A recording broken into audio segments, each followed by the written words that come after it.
We're going to talk about the antenna for the remote and what to do if the antenna breaks at the knuckle. Now, it can fold many thousands of times in a normal fashion without a problem, but sometimes picking it up using the aerial or bumping it or hitting the radio with the radio fourth and the fourth on the aerial, it could actually break here. So I'm going to actually take this apart. Oops, that's the part. To try and break it the way that happens on the remote.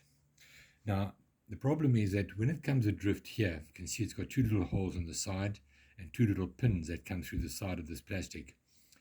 And that's the pivot. Essentially, sometimes those little pins break off, and then when you put it back on again, the pins are too short and it doesn't actually pivot, and it's floppy. The other mistake that people make when they put it back is they turn it the wrong way around. So if you look carefully, you see the back side of the base here is closed, front side is open with a groove, and this open section here, that is in line with that groove. The idea is that when the antenna is back together, when it's in, the cable should be able to move in that groove. If it can't move in the groove and you put it on back to front, then when you bend it over, you immediately snap it off. So that's the mistake that's being made, first of all, in mishandling the antenna. You can see it took quite a bit of force to get it apart, but let's say it does come off, when it's put back, it's not put back the right way, and if it's put back the wrong way, the very next time you fold it, it will snap the RF cable. So let me take it apart again.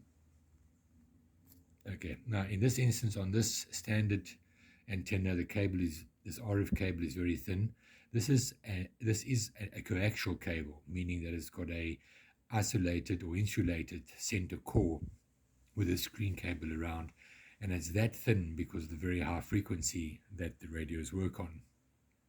So you have a choice: either you're going to replace with the same type of antenna, or you're going to potentially upgrade to a system where you've got a base fitted and you have a screw-on type antenna, which can then be removed. So if it does break, you can just unscrew this bar without a big stress. That remains on the radio, and you throw the antenna away and get another one. These are quite readily available. These, however, the original one for the remote itself, you can't apparently buy as a spare part. So you have to buy a radio each time you break an error. You buy a new radio. You don't throw the radio away, but you do have to take the antenna off the new radio. So we are thinking that the best way forward is to supply the boats with these antennas fitted. And if you want to upgrade, this is how you'd go about it. That's the end of part 1.